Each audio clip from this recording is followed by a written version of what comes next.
All right, we have a 2018 G Compass all-wheel drive. Starter call for 3.2 or 3.6 hours. Regardless of not, you got to take the loosen the intake at least. Far as getting this intake out of here, of course you got to take mounts and stuff like that out. You don't want to do all that. I did the easiest way, well, not really easy at all, to be honest.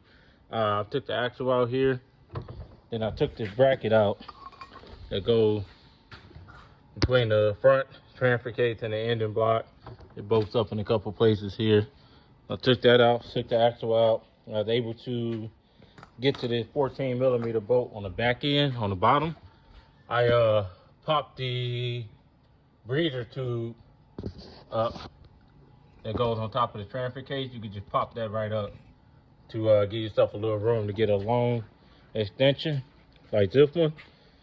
You can get these at Harbor Freight or your local parts store. They got long extensions like this. Even a long ratchet, don't have to be name brand.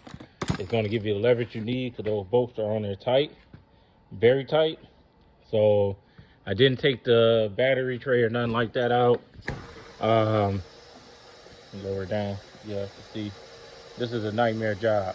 I definitely don't want to do this again.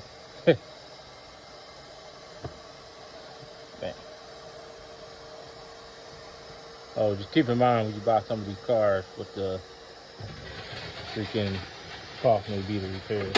So I didn't take any of the battery trays, anything out. One thing I ended up doing was breaking the hose here, the bleeder hose off top of here, just by pushing my hand in there, trying to push the starter out, because it wasn't coming out this way. It wasn't really coming out any kind of way other than I got it through the side over here where I pulled the axle out. So yeah, it's quite a bit of work. It's kind of a nightmare. Yeah, and of course these two bolts here on top are right here. One of them I couldn't take all the way out, of course, but those two, if we get these straight, two of them here, one there, then the one right next to it on that harness. Probably can't see it. Those are 16, and those are very, very tight. I was able to get in there with a ratchet like this one,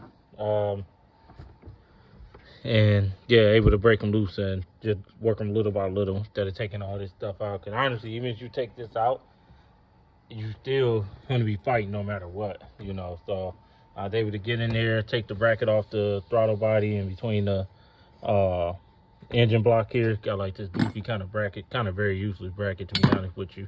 Don't understand the purpose.